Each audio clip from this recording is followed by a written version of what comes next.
Get the flower bracket. They've got the little stars. These are awesome. The Tanuki leaf? Oh, they have everything. And I was talking to... They have everything. I was talking to Saris about how they 3D printed all of this stuff. Just the thematicness of it is brilliant. You love to see it. And you love to see some excellent gameplay from two very stringent competitors. This is the run back from Combo Breaker. Ned and Onin. Onin got the best of Ned at that time period. Onin has had kind of an interesting bracket. I think it was fortunate for him that he ran into Fox a couple times in a row. I feel like Steve Fox is very difficult for Fox. And yet, some of those Foxes took games, so it was competitive. Like Snoofle took a game. Snoop was playing really hot. Although that game made him think that Steve was his future answer. He was the Minecraft boy himself. True. So poking and prodding here, really slow opening, although the damage is racking up from both these players. Onin kind of plays that slow and steady game. He doesn't go for like the super long strings. He'll just take, these little 1-2s, especially when he's on the wood weapons.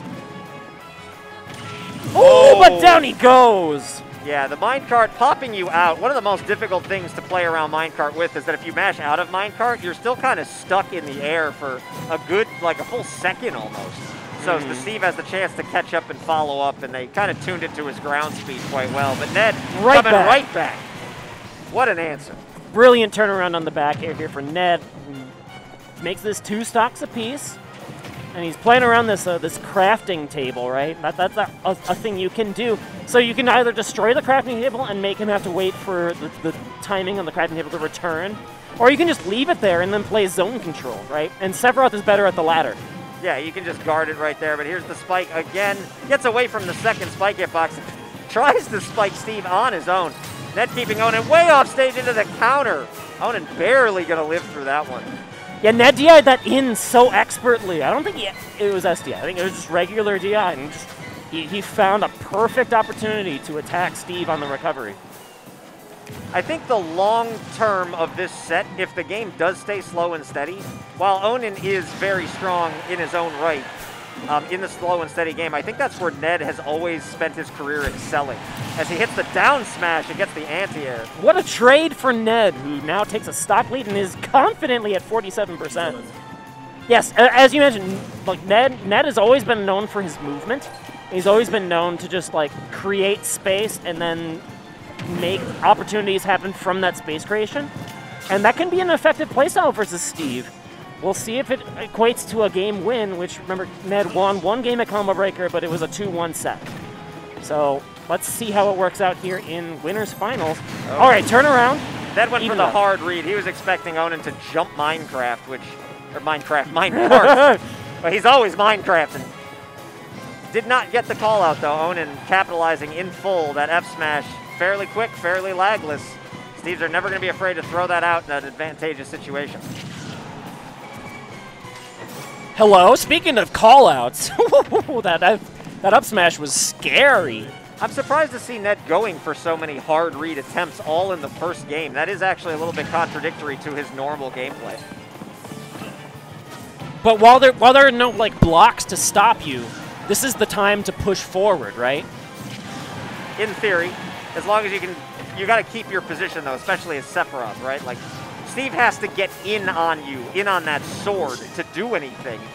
Diamond's online. That means this is a scary spot because neutral has reset for Onin. Ooh, the poke from Ned was scary. Oh, the back air is even scarier. That would have killed, even though Sep is only at 83. Fairly light. The back air will take this stock and the game. Ned takes a 1-0 lead with some very well-spaced back airs. And Onin says, run it back. Brilliant space. Look, this is what it comes down to. It comes down to brilliant spacing. It comes down to Ned having the wherewithal to know that Onin was looking for a jump read, right? He was spacing with back air with the pickaxe, and that's a diamond pickaxe. That would have killed Sephiroth like 20% earlier. Yeah, so absolutely. Brilliant stuff from Ned to just have the wherewithal to take his time in the corner, get out of there slowly but surely, and it leads to a 1-0 lead for Ned.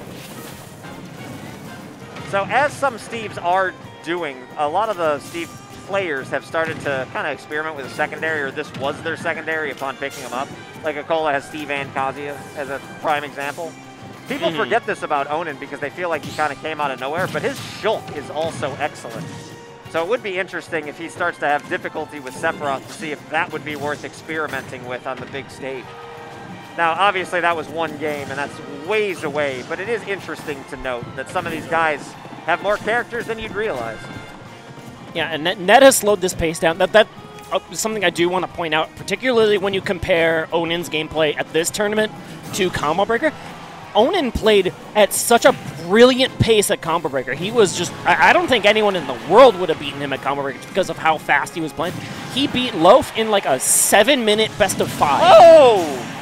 But here's Ned turning things around as far as this pace goes. Ned going way out there, and you have to know exactly where your opponent is to hit that tipper fair in the magnifying glass area. Very well played by Ned, but Onin immediately returning serve despite that excellent play. Onin very good at weathering the momentum storm. And Ned using the lingering hitbox because he destroyed the crafting table there, right? That made his dash attack last longer and allowing him to push this advantage. Where is Steve going to land? Ned knows how to space around those landing anvils. That's an important thing. It's like playing against Pac-Man, right? Where you have to play across the fire hydrant. Similar idea. Yeah, but what Ned is doing is he's making the crafting table have even more of an effect on the environment, which is a thing that a lot of players do not necessarily do against Steve. And it is important to note that it is an option. As Onin once again finding himself in a little bit of a hole here. But that's going to win him the neutral stage, and it's going to allow him to get the gold at the very least. Oh, but a back air will clear out the stock. All right, Ned spent too much time messing with that crafting table, and it's going to cost him about 30%. And until he gets another hit, well, that TNT could have been worse. It could have just exploded, right? Yes. So you're better off than you could have been, and now these nairs are going to create some space. Oh, Ned's got the wing live, too. And just using these retreating rolls. He does the retreating roll, and then he'll be able to jump away if a minecart is in response, right? That might be the plan. Whoa! You missed that up smash, and you're dead. Onin paying the absolute price for going for the heavy up smash. Onin once again saying, run it back. Ned has been a bit of a topic of conversation throughout kind of the event with a number of people that I've talked to today. He has been making his return kind of to offline from his content creation online bubble. And I am in the camp of the belief that Ned playing strictly only online for as long as he did other than large events was actually detrimental to his overall gameplay because he had to adapt from the online to offline changes, and he had some of those habits that had bled over. Probably better for his bank account, let's be real. I mean, it's not all, if you want to win, sometimes you have to make the right choice to continue to practice offline, whether or not the bank account is affected. And right now, the bank account could be affected in a very major positive way if he can win this set. One game away now from taking it over the #1 overall seed, who again had a dominant combo breaker. This has to be stated. He destroyed everyone he played. I believe he was #2 behind Skittles, but he No, wasn't. Skittles was the 2 seed. Onin was the 1 seed. They did switch it? Yeah. I would bet a shiny nickel. I don't bet, but I would bet 1 nickel. That was another good topic of conversation that the TOs were having were between Skittles, Apollo Kage, who sadly couldn't make it due to illness, and Onin on how to order them because they were the clear top 3. But look at Ned push this corner here. Steve has nowhere to go, but sneaking right by, getting the TNT. Not enough to KO yet, and this gold pickaxe going to create even more space for Onin. Now, yeah, Onin's got gold pickaxe, and he got his diamond mine. So that'll be fortunate for him if he can make something happen. He's got Ned back in the corner, but he's unable to capitalize. Ned is so confident in that corner. He knows that he has time to put out these forward tilts. Sephiroth forward tilt is very slow, but it does have a lot of space. Oh, Ned's stuck in the air, but he's able to evade the bear. He's evading the kill moves, but not the grab. The grab will up throw kill at around 160, plus rage.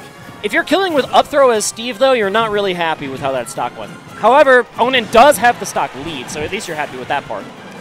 Yeah, get the stock by any means necessary, although Ned will return favor.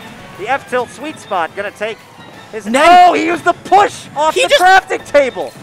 Oh, that's so smart. That only delayed for a little bit in the end, but it was very cool looking. It was cool looking, and it was a hell of a smart thing to do.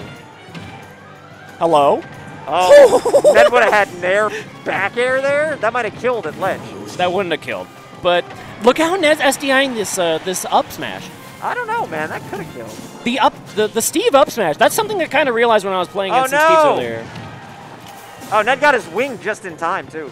He had the counter go the wrong direction. Oh, DBZ. Yeah, easy DBZ. Yeah, it's fishing for that double jump catch. Onin wants the jump, but it's going to be Ned who's sniping these aerial options from Onin instead. And now just confidently in the corner again. Under the block! That's going to be a back air KO for Ned, who is looking for a 3-0 victory in Warpzone Winners Finals. Up throw Nair.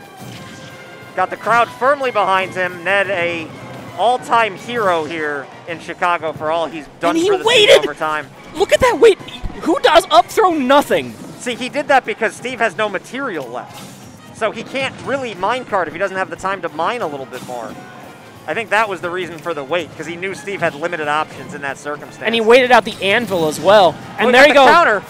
Counter the minecart. Get in. Ledge trump. No. He went for the Smash 4. He went for the ledge trump. And that'll forever be the Smash 4 legacy. Oh, he gets the counter on the gold bear. I'm surprised that didn't kill the other way. There's so much momentum on his side. Look at him. Oh, no. Up smash. Uh-oh. Did he overextend? No, he does make it back to the stage. All right, forward throw. Sephiroth does not have a kill throw. Diamond's online, and he didn't finish the diamond. That respect from the ledge? Right, okay, Onin does get the diamond this time. Onin's got some ideas for that back air. All he wants was the back air, and he will get it, but it's not going to take the stock. All right, Ned's getting a little hot. What is going on? Hello? That was the anvil with the block. Wait, and that means that Ned gets the win. Yeah, the falling back air, and Ned defeats Onin 3-0 in Winners Finals in a scramble of a final situation there. Last hit, last stock. The anvil corrupted everything for both players, but Ned wound up coming out on top because he got pushed just to that perfect distance away for the back air. Ned played so well.